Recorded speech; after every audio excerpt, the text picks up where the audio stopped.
கிராம மிஷனரி இயக்கம் வழங்கும் கிராமிய நேரம் என்ற இந்த நிகழ்ச்சிக்கு உங்களை அன்புடன் வரவேற்கிறோம்.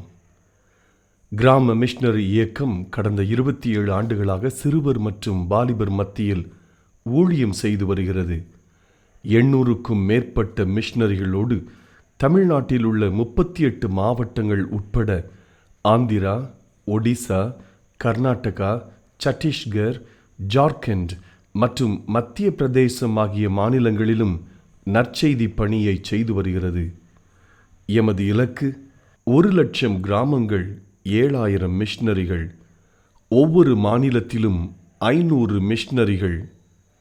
எமது தரிசனம் என் ஆட்டுக்குட்டிகளை மேய்ப்பாயாக என்ற வசனத்தின்படி கிராமங்களில் உள்ள சிறுவர் மற்றும் வாலிபர்களை கிறிஸ்துவுக்குள் வழிநடத்தி அவர்கள் மூலம் கிராமங்களை சுவிசேஷ மயமாக்குதல், சந்திக்கப்படும் சிறுவர் மற்றும் வாலிபர்களை நாளைய தலைவர்களாகவும் ஊழியர்களாகவும் உருவாக்குதல், ஒவ்வொரு கிறிஸ்தவரையும் ஆத்தும ஆதாயம் செய்கிறவராக மாற்றுதல்.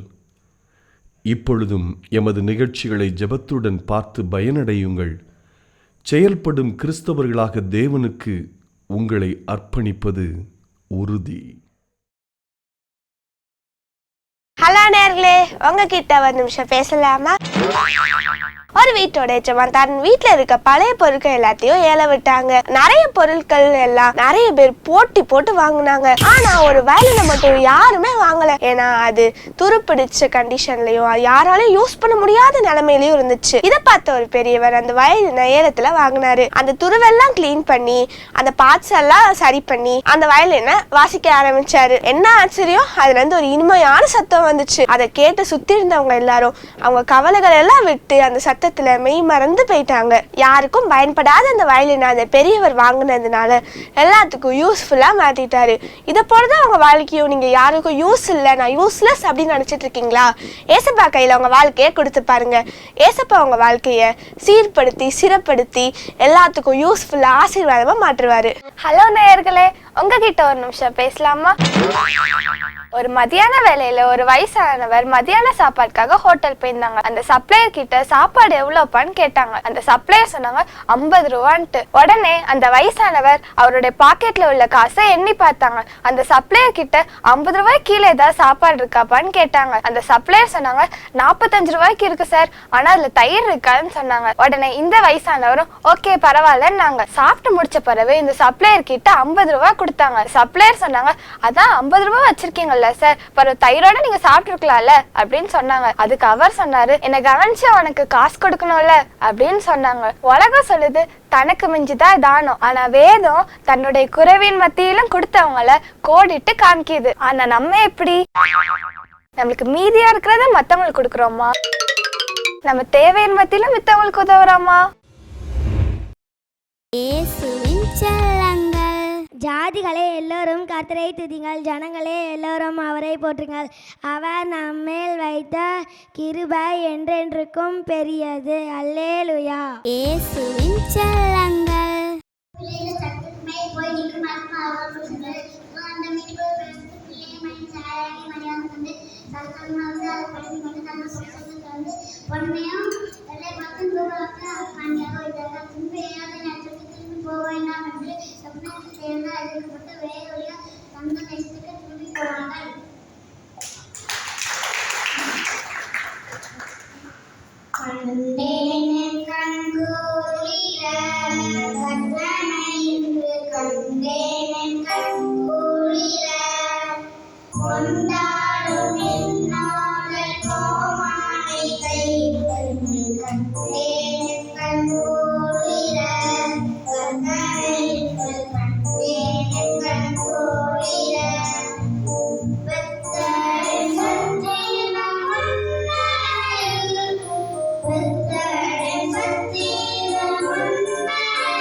ஏசப்பா நல்லவரன் ருசிச்சு பார்த்துருக்கியா?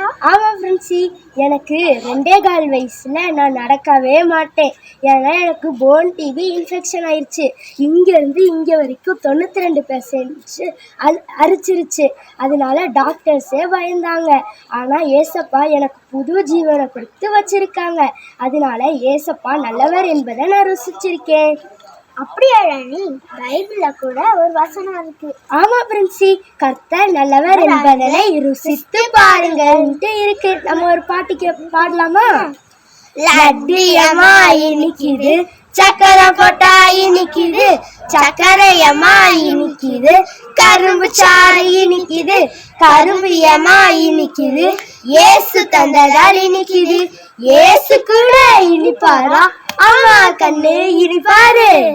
ஏசுவின் செல்லங்கள் பட்டாசையானே பந்தந்து போனே பலவெல்லாம் கட்டி பாடி துதிப்பே கம்பி பூச்சியா நங்கந்து செல்லேனே சச்சி ததாய் பகாச்சிய ஏற்று அச்சந்து போனாரே.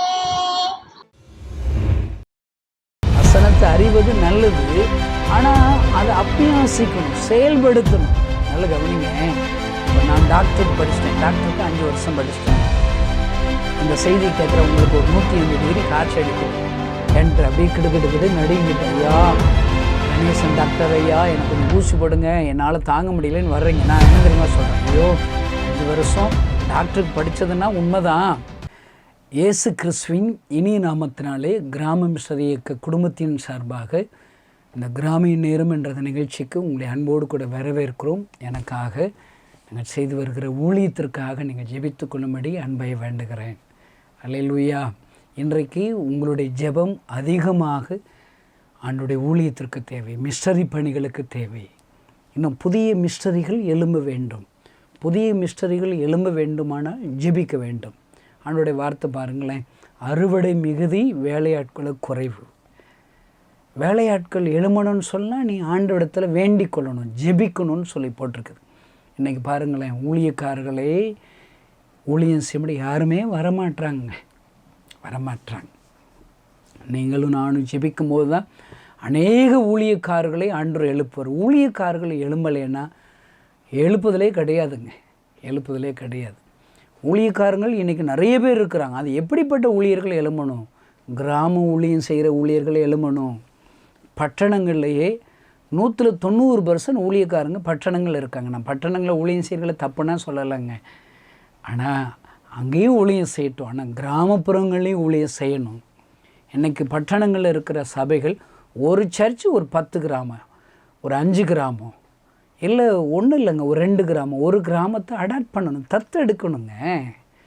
அந்த சர்வீஸில் இருந்து அட்டன் பண்ணுறவங்க ஒவ்வொருவரும் அந்த கிராமத்தை சொத்தை பிரிக்கிற மாதிரி பிரித்து விட்டுறணும். அல்லேலூயா. நான் ஒரு சர்ச்சில் பேச போயிருந்தேன். அந்த சர்ச்சில் 3 ஆராதனை இருக்குது.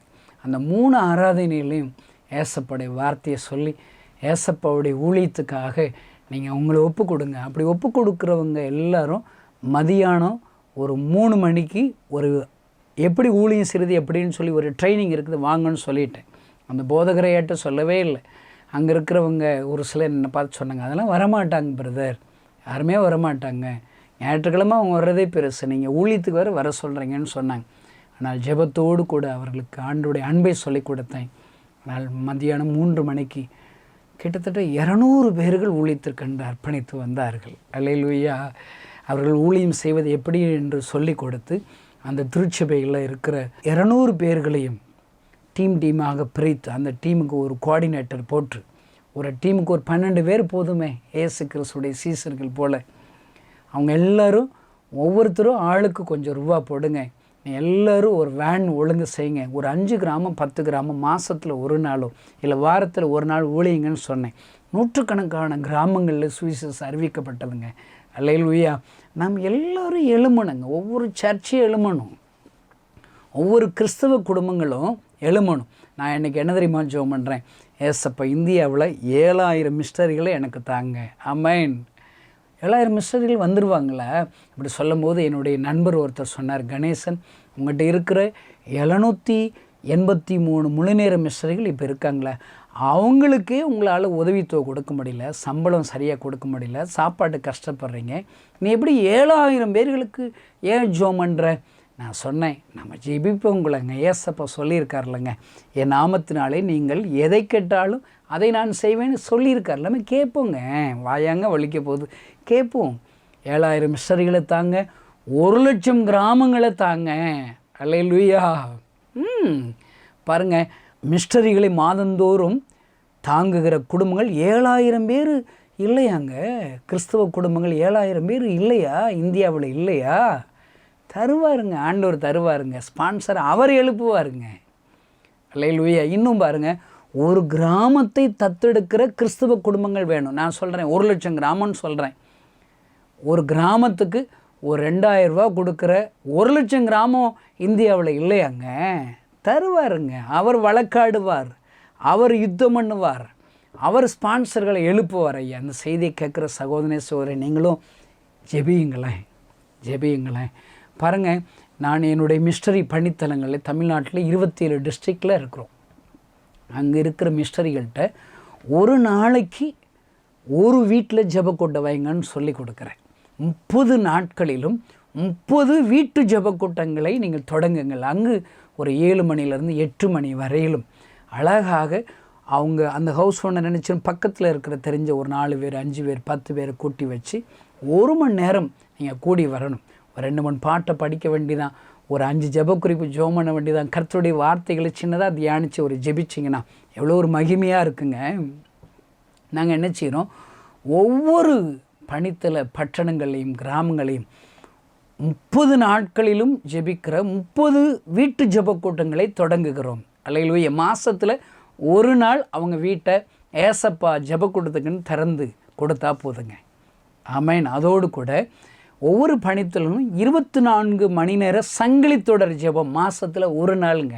இந்த செய்தியை கேட்குற அருமையான தேவனுடைய பிள்ளைகளே, நீங்கள் மாதத்தில் ஒரு நாள் இந்த நேரத்தில் நான் 1 மணி நேரம் ஜெபிக்கிறேன் அப்படின்னு யாராவது சொல்கிறீங்களாங்க? உடனே நீங்கள் எங்களோடு தொடர்பு கொள்ளுங்க ஐயா. ஏதாவது ஒரு ஃபோனுக்கு நான் சங்கிலி தொடர் ஜெபத்தில் மாதத்தில் 1 மணி நேரம் நான் ஜெபிக்கிறேன்னு சொல்லுங்கள்.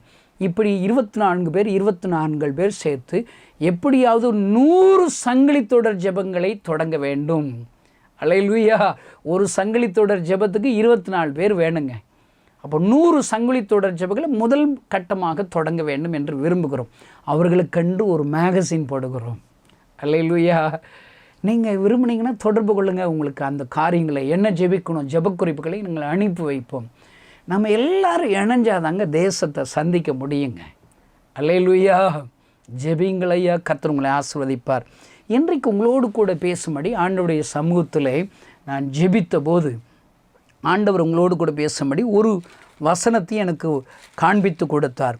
மத்தேயு 21ஆம் அதிகாரம் 22வது வசனம்.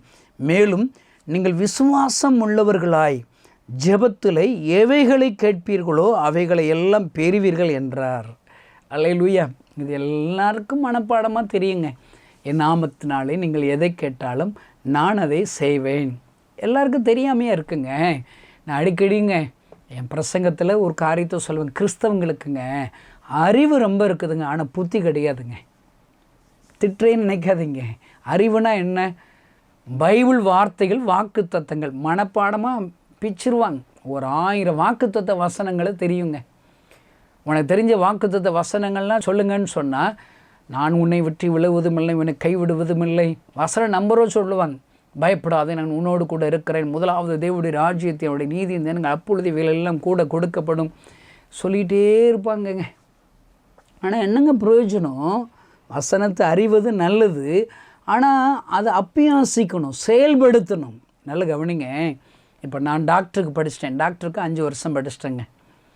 இந்த செய்தி கேட்குற உங்களுக்கு ஒரு 105 டிகிரி காய்ச்சி அடிக்குது, என்கிட்ட அப்படியே கிடுக்கிட்டு நடிங்கிட்டு, ஐயா கணேசன் டாக்டர் ஐயா எனக்கு கொஞ்சம் ஊசி போடுங்க, என்னால் தாங்க முடியலன்னு வர்றீங்க. நான் என்ன தெரியுமா சொல்கிறேன், ஐயோ 5 வருஷம் டாக்டருக்கு படித்ததுன்னா உண்மைதான், பட்டெல்லாம் வாங்கி பாருங்கள் தொங்க போட்டிருக்கிறேன், ஆனால் எனக்கு ஊசி குத்த தெரியாது பிரதர், சாரி பிரதர், பயமாக இருக்குள்ள, ரத்தெல்லாம் வரல.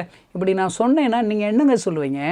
என்னடா அறிவு கட்ட கணேசா, நீ இனத்தில் படித்து கிழிச்ச, படிச்சுட்டு டாக்டருக்கு படிச்சுட்டு ஊசி குத்த தெரியாதவன் டாக்டரா சொல்லுவீங்களாங்க? இன்றைக்கி இருக்கிற கிறிஸ்தவங்கள்லாம் அப்படி தாங்க இருக்கிறாங்க.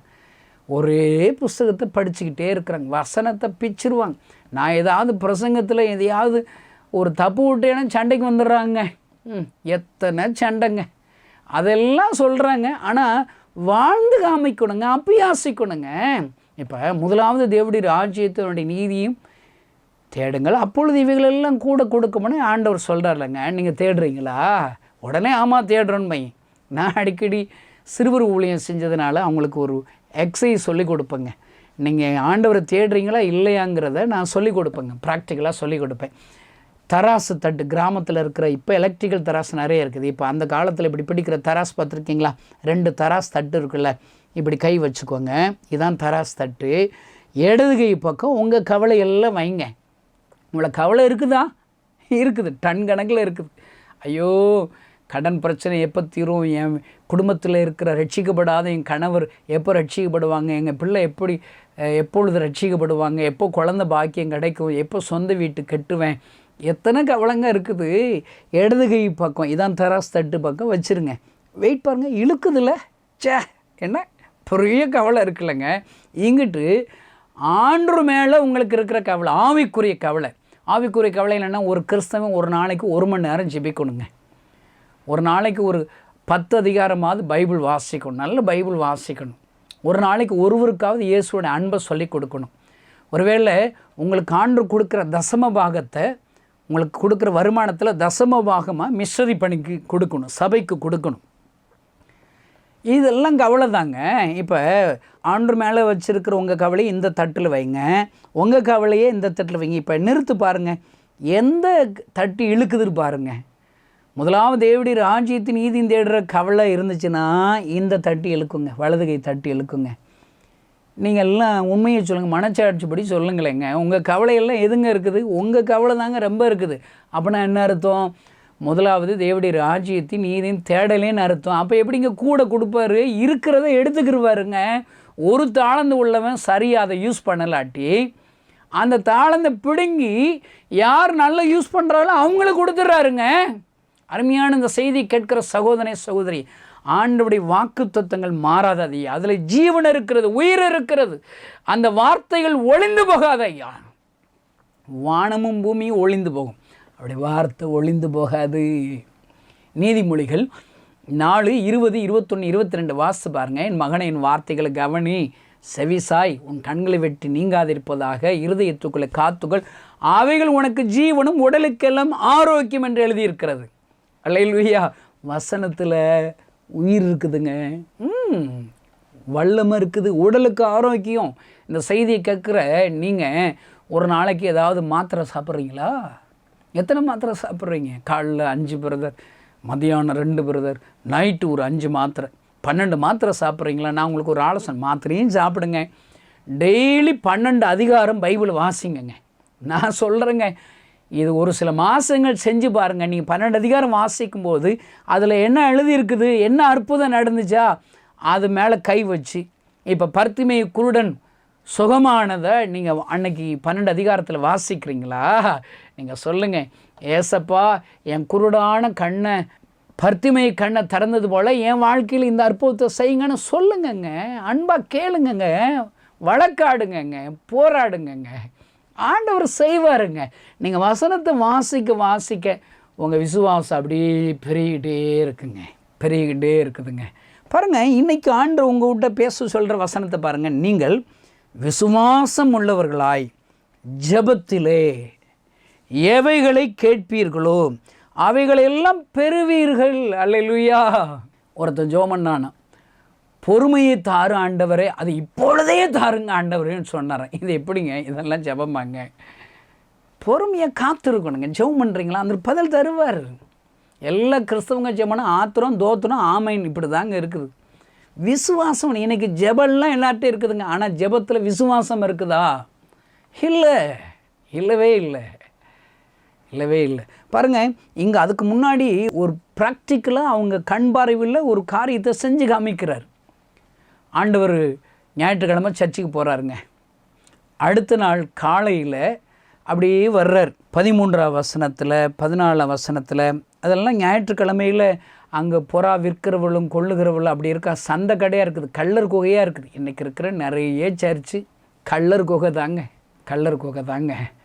ஊழியம் நடக்கணுங்க. உங்கள் சர்வீஸில் ஒரு ஆத்மம் புறஜாதி உங்கள் சர்வீஸ்க்கு வரலாட்டா உங்கள் ஆராதனையில் ஏதோ கோளாறு இருக்குது ஐயா. ஒரு 100 பேர் சர்ச் இருக்கீங்களா, ஒரு ஆத்மாவை உங்கள் சர்ச்சுக்கு 100 பேர் கொண்டு ஒரு ஆத்மாவை உங்கள் ஆராதனையில் உங்களால் சபையில் பங்கு வர வைக்க முடியலன்னா உங்கள் சர்ச்சு எதுக்குங்க திறந்து வச்சு மூடிகிற வண்டி தான். இன்றைக்கி மட்டும் ஆண்டவர்கிட்ட ஒரு சவுக்கை கொடுத்து ஏசுனாரே ஒரு விசிட் வாங்கன்னு சொன்னால் எல்லாருக்கும் சவுக்கடி தாங்க. என்னடா போன வாரம் வந்தீங்க, நான் பேசினேன், அன்பை குறித்து பேசுகிறேன், ஜெபத்து குறித்து பேசுகிறேன், நான் ஜெபத்தை கேட்கிறோன்னு பேசுகிறேன், ஒரு ஆத்மாவை நீங்கள் கொண்டு வர வேண்டியதானப்பா. ஏசு கிறிஸ்து வீட்டில் இருக்கிறான்னு தெரிஞ்ச உடனே 4 பேர் சுமந்து கொண்டு வந்துடுறாங்க, கட்டிலோடு தூக்கிட்டு வந்துடுறாங்க. அருமையான அந்த செய்தி கேட்குற சகோதரி, உனக்கு ஆண்டவர் கார் கொடுத்துருக்குறாரா, 2 வீலர் கொடுத்துருக்குறாரா, அதெல்லாம் யூஸ் பண்ணி ஒருத்தரை கொண்டு வாங்குங்க. உலக பொருட்களினாலே நண்பர்களை சம்பாதித்துக்கொள், இது ஆண்டவர் சொல்கிறார். எப்பொழுதுமே நான் எல்லாருக்கும் சொல்லுவேன், ஒரு ஆத்மாவை சும்மா கொண்டு வாங்க. பக்கத்து வீட்டுக்காரன்ட்ட போய் கேளுங்க, வாங்கலை எங்கள் சர்ச்சுக்கு வாங்கலை, நல்லாயிருக்கும், உங்களுக்கு ஆண்டவர் அற்புதம் செய்வார். அவங்க சொல்லுவாங்க, ஐயோ எனக்கு வர முடியலையே, ஏன் காரில் கூப்பிட்டு போகிறேன், ஏன் 2 வீலரில் கூப்பிட்டு போகிறேன், ஐயோ நாங்கள் சாப்பாடு ஆக்கணுமே, மத்தியானம் சோறு சாப்பிடணுமேனு அவங்க சொல்லுவாங்க. பக்கத்து வீட்டுக்காரங்க சொல்லுவாங்க. நீங்கள் சொல்லுங்கள், நீங்கள் ஆராதனை முடிச்சுட்டு நம்ம எல்லாம் குடும்பமாக நல்ல பிரியாணி சாப்பிடுவோம் வாங்க. எதையாவது சொல்லி நீங்கள் கொண்டு வரணுங்க. அங்கே சர்ச்சு கொண்டு வந்துட்டா உங்கள் போதகர் ஐயா மூலிமா ஆண்டவர் பேசுவார், அவங்கள தொடுவார், அவங்க வியாதியை சுகப்படுத்துவார், அவங்கள ரட்சிப்பார். லீதியார் உள்ளத்தை திறந்தது போல் அவங்களுடைய உள்ளத்தை திறப்பார். பாருங்கள், இங்கே ஞாயிற்றுக்கிழமை அவ்வளோ அற்புதம் செஞ்சுட்டு மறுநாளுக்கு அவர் பசி ஆயிடுச்சு. ஏசப்பாவுக்கு பசி ஆயிடுச்சு. மறுநாள் ஃபுல்லாக அவருக்கு சாப்பிட மனசு இருக்குது. அவர் ஆண்டு காலையிலேருந்து நைட் வரைக்கும் ஊழியம் செய்கிறாரு. காலையில் அவர் சிட்டிக்கு வரணும்னு சொல்லி நடக்கிற வழியில் அத்தி மரத்தை பார்க்குறாரு. அங்கே இலை மட்டும்தான் இருக்குது. இன்றைக்கி ஆண்டவர் பார்த்தா எல்லார்டையும் சபைகளில் இலைகள் மட்டும்தான் இருக்குது. ஜெபம் இருக்குது, வேத வாசிப்பு இருக்குது, பாருங்கள் அங்கே எல்லா கட்டடங்கள் இருக்குது. ஆனால் கனி இல்லைங்க. கனினா என்ன? அவர் எதை தேடுறார்? அவருக்கு பசிக்குது, ஆத்ம பாரம். ஒரு ஆத்மாவது உங்கள் சர்ச்சுக்கு வருதா, கனி இருக்குதா, ஒரு ஆத்மா இருக்கான்னு பார்ப்பார், சபிச்சிருவாருங்க. இந்த செய்தியை நான் சொல்லும்போது எனக்கு பயமாக இருக்குதுங்க. ஞாயிற்றுக்கிழமையில் அவ்வளோ அற்புதம் செஞ்சிட்டாரு, திங்கக்கிழமை அவர் எதிர்பார்க்கிறாரு பாருங்க. இந்த செய்தியை கேட்கிற சகோதரியே, உங்களுடைய வாழ்க்கையில் எத்தனையோ அற்புதங்களை செய்கிறாரா? என்ன கேட்டாலும் அவர் கொடுப்பாருங்க. சப்பானியை குணமாக்குறாரு, குருடர்களை குணமாக்குறாரு, எல்லாம் ஃப்ரீ. ஞாயிற்றுக்கிழமை நீ கேட்குற எல்லாவற்றுக்கும் ஆண்டவர் பதில் கொடுப்பார். ஆனால் திங்கக்கிழமை வரும்போது ஒன்றை கனி எதிர்பார்ப்பார், பலனை எதிர்பார்ப்பார். அல்லேலூயா, எதிர்பார்க்குறாரு. கனி இல்லைங்கவும் ஆண்டவர் சபிச்சிடுறாருங்க. அவர் சபிச்சது மாதிரி அத்தி மரம் பட்டு போயிடுச்சு. ஆண்டவர் இப்போ சொல்லிட்டு சொல்கிறாரு, இந்த அத்தி மரத்துக்கு செய்ததை நீங்களும் செய்வதும் அல்லாமல் ஒரு பாடம் சொல்கிறார் பாருங்க, நல்ல கவனமாக கேளுங்க. இந்த மழையை பார்த்து நீ பெயர்ந்து சமுத்திரத்திலே தள்ளுண்டு போ என்று சொன்னாலும் அப்படி ஆகும் என்று மெய்யாகவே உங்களுக்கு சொல்லுகிறேன்.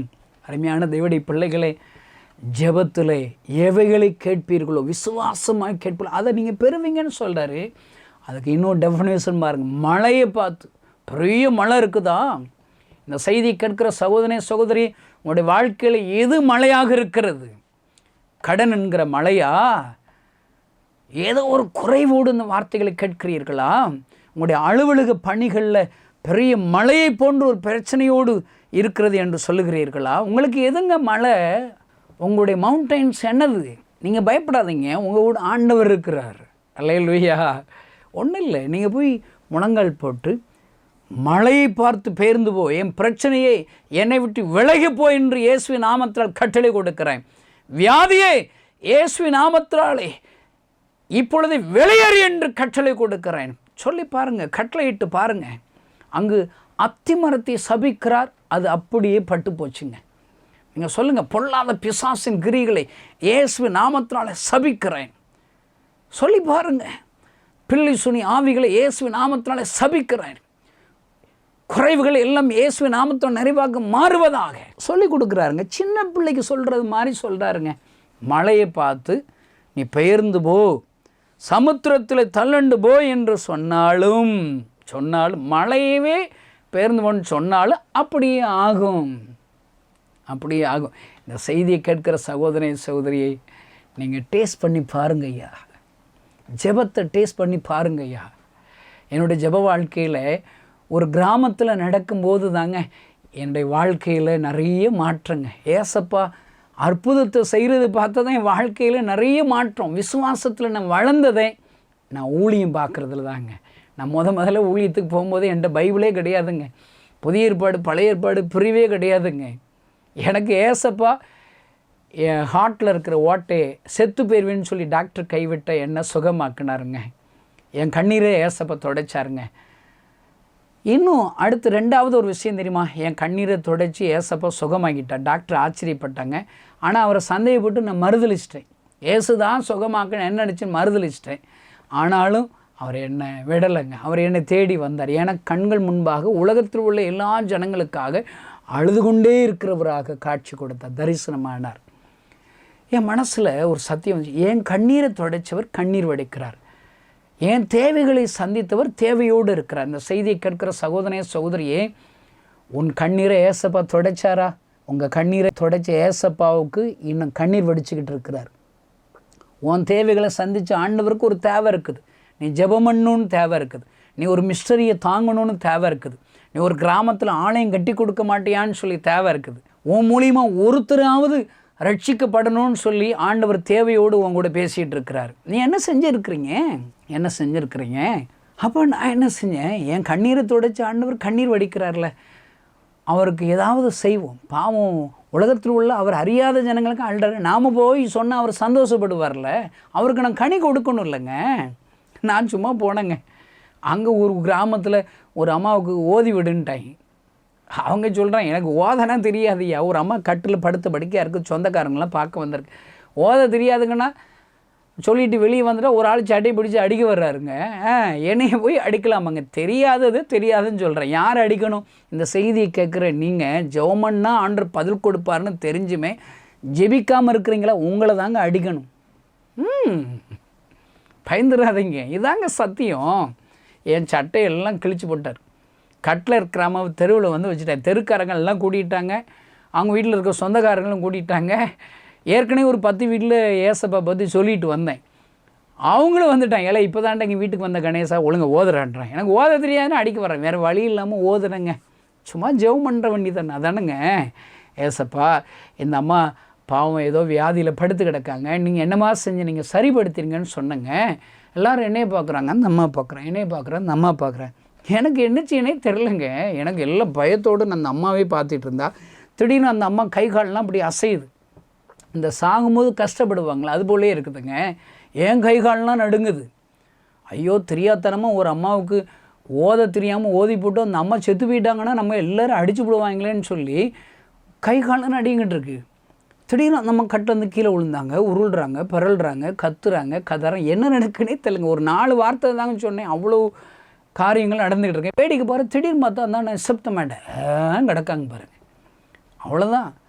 நான் ஓடுறதுக்கு ரெடியாக இருக்கிறேன். ஒரு ஆள் செம்பளம் வந்து தண்ணி கொண்டு வந்து ஊற்றுனாருங்க. கொஞ்ச நேரம் கழிச்சு அந்த அம்மா கண்ணை முழிச்சு பார்த்தாங்க, எந்திரிச்சு உட்காந்தாங்க, பேச ஆரம்பித்தாங்க, எந்திரிச்சு நடக்க ஆரம்பிச்சிட்டாங்க. அல்லேலூயா.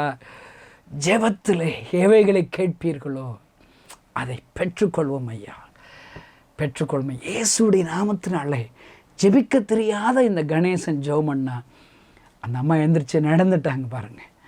அன்றைக்கு நான் ருசி பார்த்தேன் இந்த ஜெபத்தை. நான் ஊழியம் செய்கிறேங்க, இந்த ஜெபத்தை ருசி பார்த்துக்கிட்டே இருக்கிறேன். நான் போகிற கிராம சிறுபிள்ளைகளுக்கு சொல்லிக் கொடுக்குறேன், வாலிபளுக்கு சொல்லிக் கொடுக்குறேன். இதை தான் சொல்கிறேன், நீ ஜெபம் பண்ணு. ஏசப்பா கேட்பார்ல, இந்த செய்தி கேட்குற சகோதரனே சகோதரி, நீங்கள் ஜெபிச்சு பாருங்கள், இன்னைக்கு இப்போ ஜெபிச்சு பாருங்கள். அல்லேலூயா. வானத்திற்கு பூமிக்கும் சகல அதிகாரம் படைத்த ஆண்டவர், உயிர் உள்ள ஆண்டவர், உன்னுடைய ஜெபத்தை கேட்டு என் ஆண்டவர் இன்றைக்கு அற்புதம் செய்வார் ஐயா. என்னுடைய வாழ்க்கையில் ஒரு ஜெபத்தில் ஒரு பெரிய ஒரு சாட்சி என்னுடைய ஊழியத்தில் செஞ்சாருங்க. நான் ஒரு கிராமத்தில், அநேக கிராமத்தில் ஊழியம் செஞ்சுட்டே இருக்கிற பயங்கர கஷ்டங்க, பண கஷ்டங்க.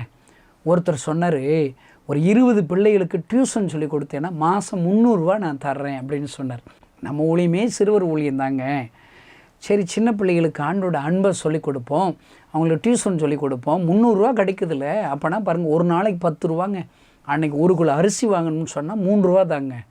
நானும் என் கூட இருக்கிற மிஸ்டரிகளெல்லாம் வயிறார சாப்பிட்டுக்கலங்க. நான் சரின்னு சொல்லிட்டேங்க. ஆனால் நான் சொல்லிக் கொடுத்த அந்த டியூஷன் சொல்லிக் கொடுக்குற பையங்க பூரா அவங்க அவ்வளோ பெரிய கிளாஸ் படிக்கிறாங்க, அவங்களுக்கு எழுத படிக்க தெரிலங்க, ஆனாவனே தெரில. 4ஆ படிக்கிறவனுக்கு ஏபிசிடி தெரில, ஒன்றுமே தெரிலங்க. இவங்களுக்கு பாடம் சொல்லிக்கணும்னா ரொம்ப கவலைங்க. ஒரு நாள் சனிக்கிழமை அவங்களுக்கு ஸ்கூல் லீவ், காலையிலேருந்து அவங்களுக்கு ஸ்பெஷல் டியூஷன் கிளாஸ். பார்த்திங்களா, காலையிலேருந்து அவங்களுக்கு சொல்லி கொடுத்தேங்க. நிறைய ஹோம்ஒர்க்கு சொல்லி ஒவ்வொரு பையனுக்கும் தேவையான சந்தேகங்களை தீர்த்து சொல்லி கொடுத்தேன். மத்தியானம் சாப்பாடு டைம் வந்துச்சு.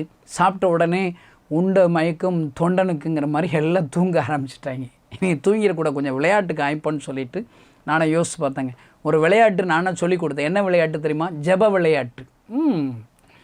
தப்பாக எடுத்துடாதீங்க, இன்றைக்கி எல்லாம் ஊழியக்கார விளையாட்டு விளையாடுறாங்க. ஊழியம் உண்மையாக செஞ்சால் எழுப்புன்னு வந்திருக்கணும் இல்லைங்க. எங்கே வருது எழுப்புதில்? ஊழியர்கள் நிறைய இருக்கிறாங்க, ஆனால் ஊழியம் நடக்கணும் இல்லைங்க. அல்லேலூயா. எனக்கு தெரிஞ்ச, உங்களுக்கு தெரிஞ்ச யாரையா பாஸ்டர்கிட்ட போய் ஞாயிற்றுக்கிழமை பிரசங்கம் முடித்தோடனே, நல்லா பேசுகிறீங்க பாஸ்டர், நல்லது, இந்த கடந்த 6 நாளாக எத்தனை கிராமங்களை நீங்கள் சந்திச்சேன்னு கேட்டு பாருங்கள். போலேன்பார் என்னத்துங்க? அப்போ ஊழியத்துக்கு வந்து என்னங்க பிரயோஜனம்? ஞாயிற்றுக்கிழமை பிரசங்கம் பண்ணுறது தான் ஊழியன்னு சொல்லி நிறைய ஊழியக்கார் இருக்கேன். சரிங்க, அதை விடுங்கங்க. அல்லேலூயா.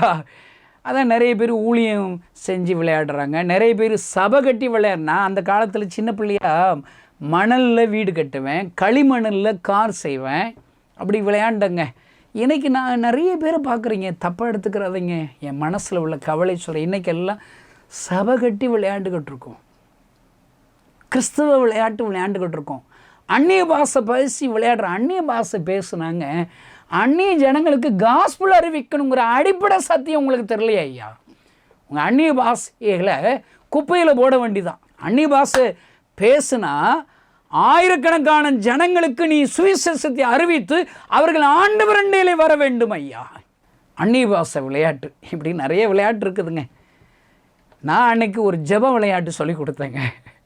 இந்த 20 பேரில் ஒருத்தனுக்கு டிஜிஎஸ் தினகரனா அவன் நடிக்கணும், சும்மா ஒரு அப்படி நடிக்கணும்னு சொல்லி கொடுத்தேன். அதில் ஒருத்தனுக்கு கார் டிரைவராக நடிக்கணும்னு சொல்லி கொடுத்தேன்.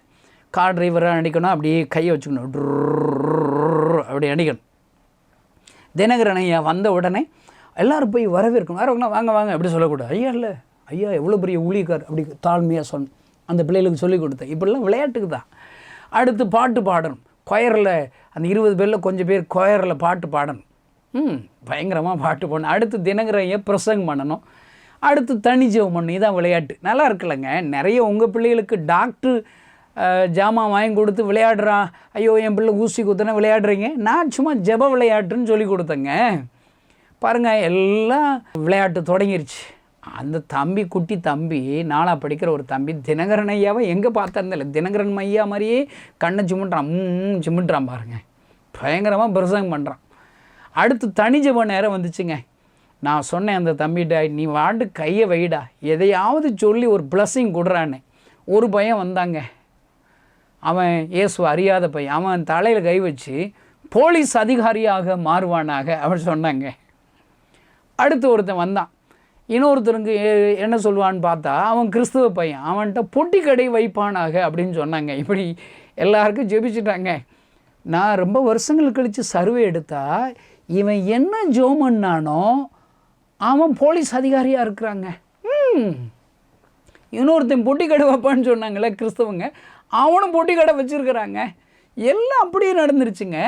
20 பேருக்கு இவன் ஒருத்தன் 19 பேருக்கு ஜோம் பண்ணி முடித்தானே. ஏன்னா விளையாட்டு முடிஞ்சானே. அங்கே ஒரு அம்மா இருக்குடா, அது வாட்டுக்கு சமையல் பண்ணிக்கிட்டு இருக்குது. தினகரன் ஐயா அழகாக பிரசவம் பண்ணிட்டு இருக்கும்போது நீ சமையல் பண்ணலாமா? அந்த அம்மாவை தலைமுடி பிடிச்சிங்களா, ஒழுங்கா ஐயாட்ட ஜெபி அப்படின்னு சொல்லி அந்த தம்பி முன்னுக்கு, தினகரன் மாதிரி நடிக்கிற தம்பி முன்னுக்கு கொடுத்தங்க. பாருங்க, அந்த தம்பி கையை வச்சாங்க.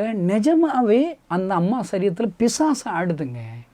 நம்ம சும்மா தாங்க விளையாட்டுக்கிட்டு இருக்கிறோம், ஜெப விளையாட்டு விளையாண்டுக்கிட்டு இருக்கோம். பிசாசு பாருங்க, அது தெரில பாருங்கள், அது நிஜமாகவே நினச்சிக்கிட்டு அது ஆடுதுங்க. ஐயோ என் மேலே அக்கினி இறங்குதே, நான் போயிடுறேன் விட்டுருங்க, அந்த வார்த்தை இயேசுங்கிற பேரை சொல்லாதீங்க, நான் போயிருங்குது. எங்களுக்கு நான் சிரிப்பு பார்த்து, என் பசங்க கணேசனை சும்மா காட்சிக்கு தானே விளையாடுறோம், பிசாசு பாரு நிஜம்னு நினச்சிருச்சுண்ணே.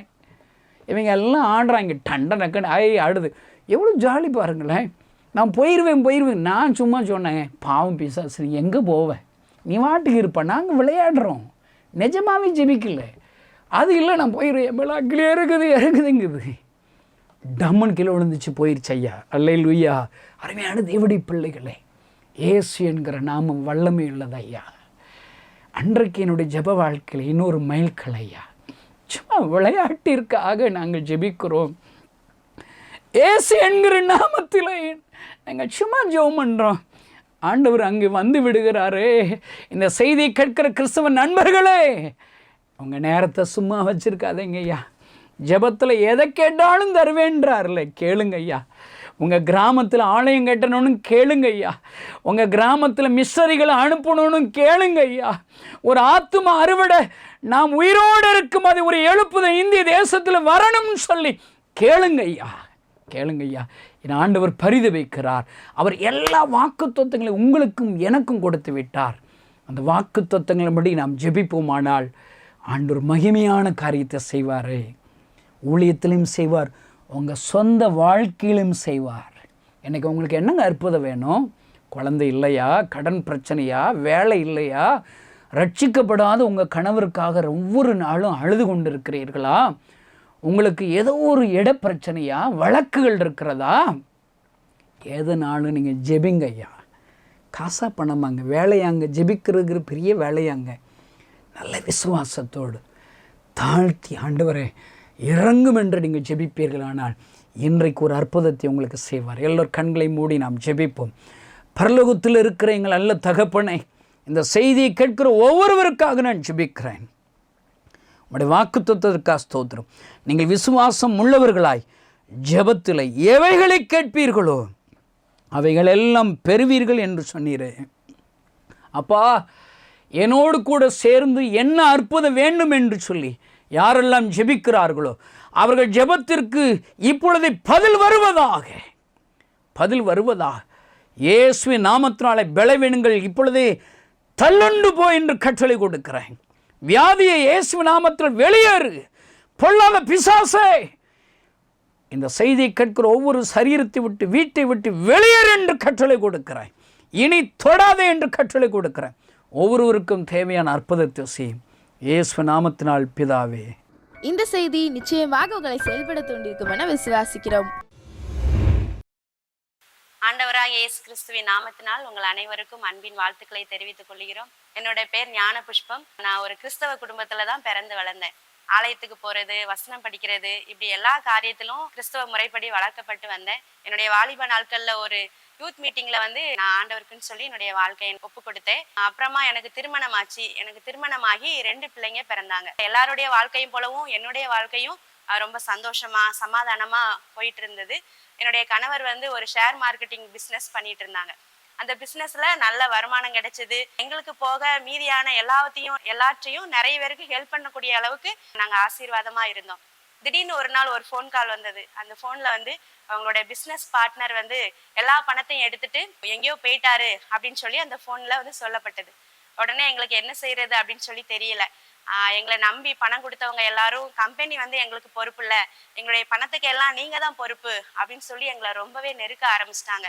அந்த சூழ்நிலையில என்ன செய்யறது அப்படின்னு சொல்லி ஒண்ணுமே புரியல. எங்களுடைய நண்பர்கள், எங்களுடைய உறவினர்கள் அப்படின்னு சொல்லி யாருமே எங்களுக்கு ஹெல்ப் பண்ணல. நாங்க நல்லா இருக்கும்போது நிறைய பேர் எங்ககிட்ட ஹெல்ப் கேட்டாங்க, நிறைய பேர் எங்களோட கூட இருந்தாங்க. ஆனா எங்கள்கிட்ட இருந்தது எல்லாமே போனதுக்கு அப்புறமா யாருமே எங்களுக்கு உதவி செய்யறதுக்கு முன் வரல. எங்களுடைய ஒவ்வொரு தேவைகளுக்கும் நாங்க இன்னொருத்தங்களை சார்ந்து வாழக்கூடிய ஒரு சூழ்நிலைக்கு நாங்க தள்ளப்பட்டோம். அடுத்து என்ன பிசினஸ் பண்ணணும், அந்த கடன்களை எல்லாம் எப்படி அடைக்கிறது அப்படின்னு சொல்லி ஒரு நெருக்கப்பட்ட சூழ்நிலையில நாங்க வாழ்ந்துட்டு இருந்தோம். ஒவ்வொரு நாளும் கடன்காரர்கள், பணம் கொடுத்தவங்க இப்படி சொல்லி நிறைய பேர் எங்களை நெருக்க ஆரம்பிச்சாங்க. இப்படிப்பட்ட சூழ்நிலையில பொருளாதாரத்திலும் சரி, எங்களுடைய மனநிலைமையிலும் ரொம்பவே நாங்க பாதிக்கப்பட்டோம். டெய்லி நான் அழுதுகிட்டே இருப்பேன்.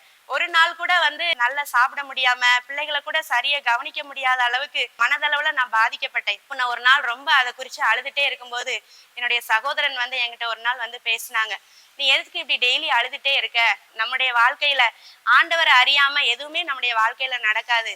அதனால நீ நம்பிக்கையோட இரு, ஆண்டவர் நமக்கு எல்லா காரியத்திலும் உதவி செய்வாங்க அப்படின்னு சொல்லி ஒரு நாள் என்கிட்ட பேசிட்டு இருந்தாங்க.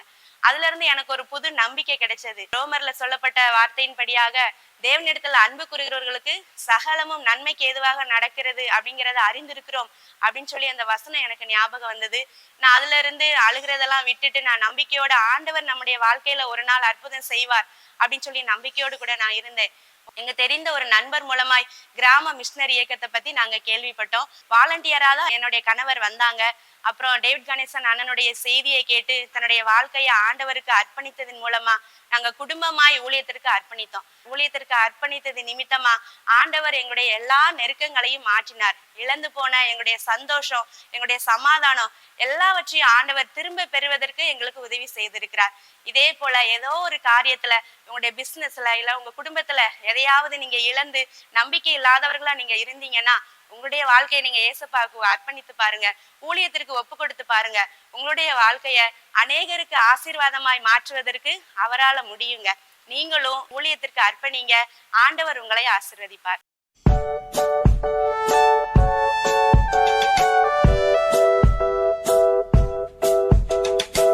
ஹாய் குட்டீஸ், இன்னைக்கு அக்கா உங்களுக்கு ஒரு பாட்டு சொல்லி தர போறேன். இப்போ நம்மளுடைய பாவங்கள்லாம் மன்னிக்கப்படணும்னா எப்படி மன்னிக்கப்படும் அப்படின்னு சொல்லி உங்களுக்கு டவுட் வந்திருக்கா? எனக்கும் அந்த டவுட் இருந்துச்சு. ஆனா இன்னைக்கு அந்த டவுட்டு நமக்கு கிளியர் ஆக போகுது. எப்படி அப்படின்னு சொன்னா, நம்மளுடைய பாவங்கள் எல்லாமே எதை வச்சு கழுவ முடியும் அப்படின்னு சொல்லி இன்னைக்கு நம்ம பார்க்க போறோம். எதை வச்சு கழுவ முடியும்? ஏசப்பாவுடைய ரத்தத்தால மட்டும்தான் நம்மளுடைய பாவங்கள் என்ன செய்யப்பட முடியும்? கழுவப்பட முடியும். அது குறித்து அக்கா உங்களுக்கு ஒரு பாட்டு சொல்லி தரேன். ஆத்துல போய் முங்கி முங்கி குளிச்சேன், ஆத்துல போய் முங்கி முங்கி குளிச்சேன், அழுக்கு போயிடுச்சு ஏன் பாவம் போகவில்லை, அழுக்கு போயிடுச்சு ஏன் பாவம் போகவில்லை, ஷாம்பு சீயக்கா தேய்ச்சி தேய்ச்சி குளிச்சேன், ஷாம்பு சீயக்கா தேய்ச்சி தேய்ச்சி குளிச்சேன், தலைமுடி குறைஞ்சிருச்சு என் பாவம் குறையவில்லை, தலைமுடி குறைஞ்சிருச்சு என் பாவம் குறையவில்லை, சிலுவையில் இயேசு சிந்தின ரத்தம், சிலுவையில் இயேசு சிந்தின ரத்தம் பாவத்தை கழுவிருச்சு என்ன பரிசுத்தமாக்கிடுச்சு, பாவத்தை கழுவிருச்சு என்ன பரிசுத்தமாக்கிடுச்சு. இப்ப இந்த பாட்டை நம்ம ஆக்ஷனோட பார்க்கலாமா? ஆத்துல போய் முங்கி முங்கி குளிச்சேன், ஆத்துல போய் முங்கி முங்கி குளிச்சேன், அழுக்கு போயிருச்சு என் பாவம் போகவில்லை, அழுக்கு போயிருச்சு என் பாவம் போகவில்லை, ஷாம்பு சீயக்கா தேய்ச்சி தேய்ச்சி குளிச்சேன், ஷாம்பு சீயக்கா தேய்ச்சி தேய்ச்சி குளிச்சேன், தலைமுடி குறைஞ்சிருச்சு என் பாவம் குறையவில்லை, சிலுவையில் இயேசு சிந்தின ரத்தம், சிலுவையில் இயேசு சிந்தின ரத்தம் பாவத்தை கழுவிருச்சு என்ன பரிசுத்தமாக்கிடுச்சு, பாவத்தை கழுவிருச்சு என்ன பரிசுத்தமாக்கிடுச்சு.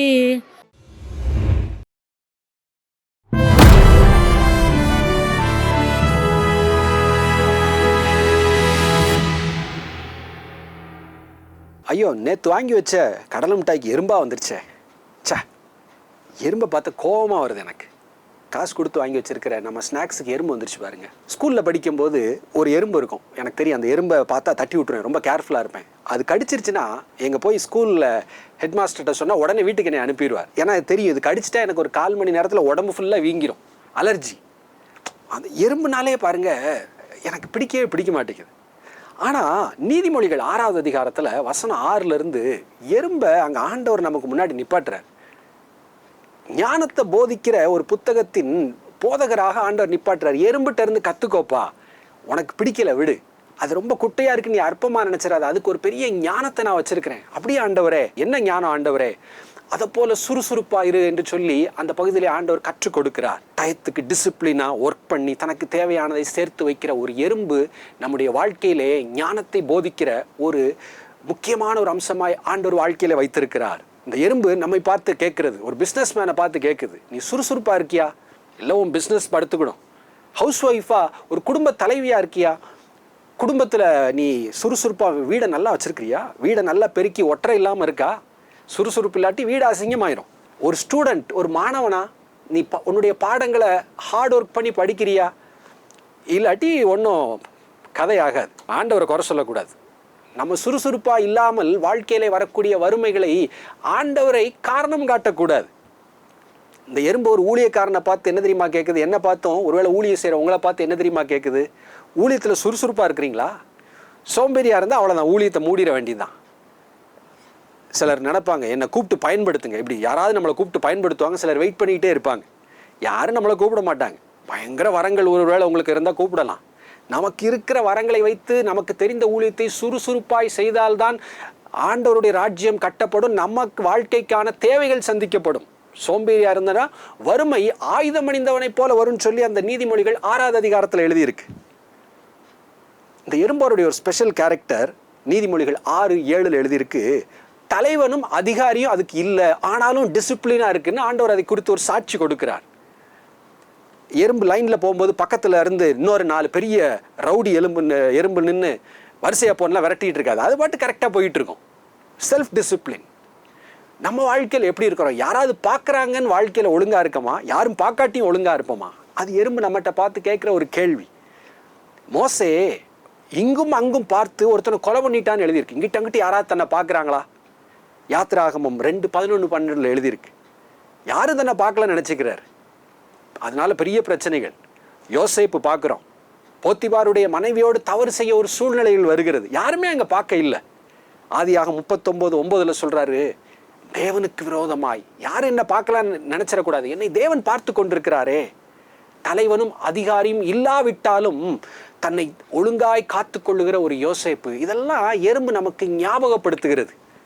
எறும்பு நம்முடைய வாழ்க்கையில பெரிய ஒரு ஞானத்தை கற்றுக் கொடுக்கிறதா இன்றைக்கு ஆண்டவர் நினைவுபடுத்தி இருக்கிறார். சுறுசுறுப்பாக இருப்போம், யாரும் பார்க்குறாங்களோ இல்லையே, தேவன் என்னை பார்க்கிறார். நீதிமொழிகள் 1வது அதிகாரத்தில் பார்க்கிறோம், கர்த்தருக்கு பயப்படுதலே ஞானத்தின் ஆரம்பம்.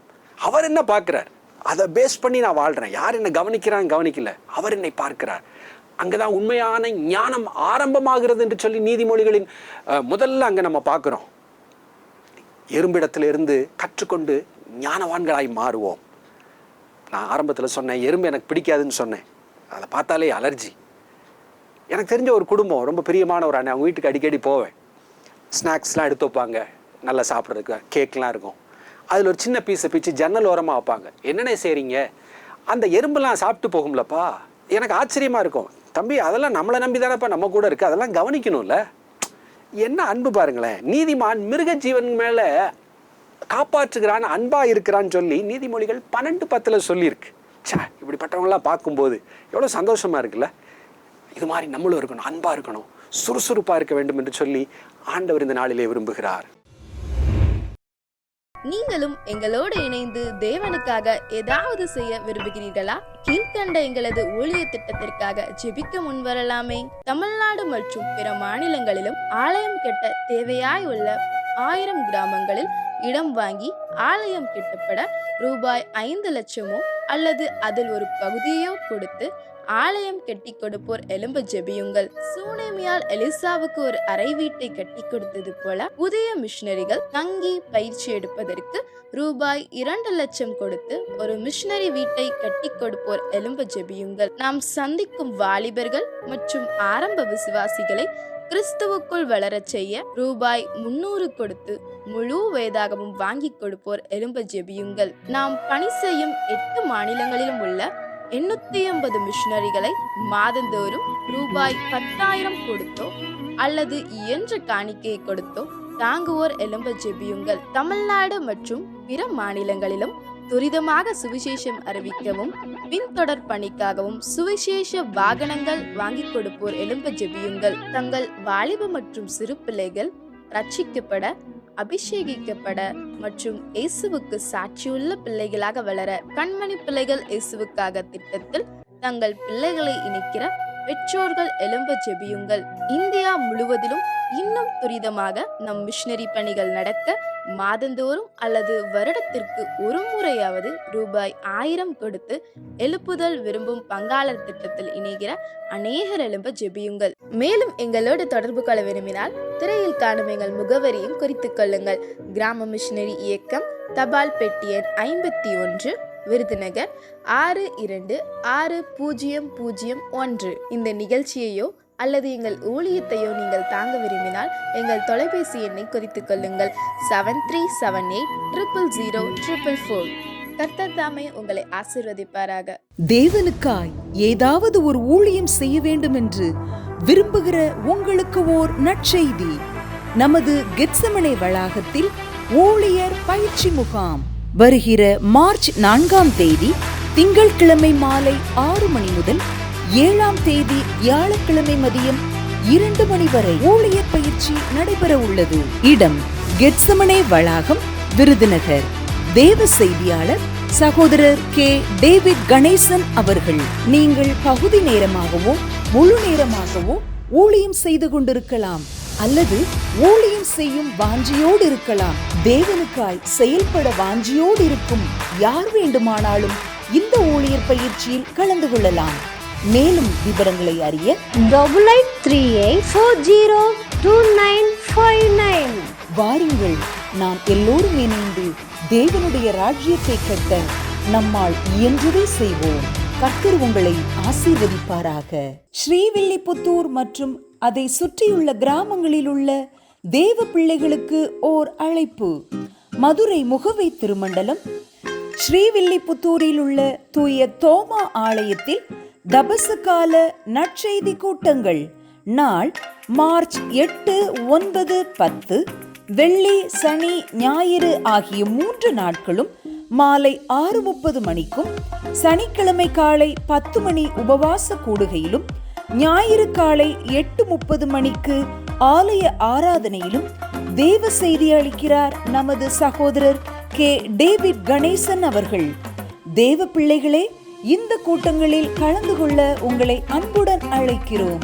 கர்த்தர் தாமே உங்களை ஆசீர்வதிப்பாராக. பணக்குடியில் லெந்துகால சிறப்பு கூட்டங்கள். தென்னிந்திய திருச்சபை திருநெல்வேலி திருமண்டலம் பணக்குடி சேகரத்தை சார்ந்த தூய அந்திரேயா ஆலயத்தில் சிலுவை தியான கூட்டங்கள். நாள் மார்ச் 9, 10, சனி மற்றும் ஞாயிற்றுக்கிழமைகளில் இரவு 7 மணிக்கும், சனிக்கிழமை காலை 10 மணி உபவாச கூடுகையிலும், ஞாயிற்றுக்கிழமை காலை ஆலய ஆராதனையிலும் தேவ செய்தி அளிக்கிறார்கள் சகோதரர் சந்தோஷ் மற்றும் சகோதரி எபன் சந்தோஷ் ஆகியோர். தேவ பிள்ளைகளே, இந்த கூட்டத்தில் கலந்து கொள்ள உங்களை அன்புடன் அழைக்கிறோம். கர்த்தர் தாமே உங்களை ஆசீர்வதிப்பாராக. கிறிஸ்துவுக்குள் பிரியமான சகோதர சகோதரிகளே, நமது கரூரில் ஜெபம் மற்றும் சுவிசேஷ முகாம். நாள் மார்ச் 13, 14, புதன் மற்றும் வியாழக்கிழமைகளில். நேரம் காலை 10 மணி முதல். தேவ செய்தியாளர் சகோதரர் டேவிட் கணேசன் அவர்கள்.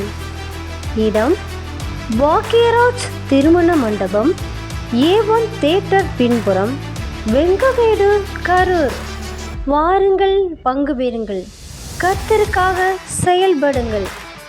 மேலும் தொடர்பு கொள்ள வேண்டிய எண் 9698683659 9787768683. ஈரோடு, சேலம், திருமண்டலம் CSI ரொசட்டா ஜென் ரப் நினைவாலயம் நடத்தும் லெந்துகால உயிர்மீட்சி கூட்டங்கள். நாள் மார்ச் மாதம் 22, 23, 24 வெள்ளி, சனி மற்றும் ஞாயிற்றுக்கிழமைகளில். நேரம் தினமும் மாலை 7 மணி முதல். தேவ செய்தி சகோதரர் கே. டேவிட் கணிசன் அவர்கள். இடம் CSI ரொசட்டா ஜென் ரப் நினைவாலயம், KK நகர், ஈரோடு. ஒவ்வொருவரும் இக்கூட்டத்தில் குடும்பமாய் கலந்து கொண்டு தேவ ஆசீர்வாதத்தை பெற்றுச் செல்லுங்கள். மேலும் தொடர்பு கொள்ள வேண்டிய எண் 9698683659 9787768683.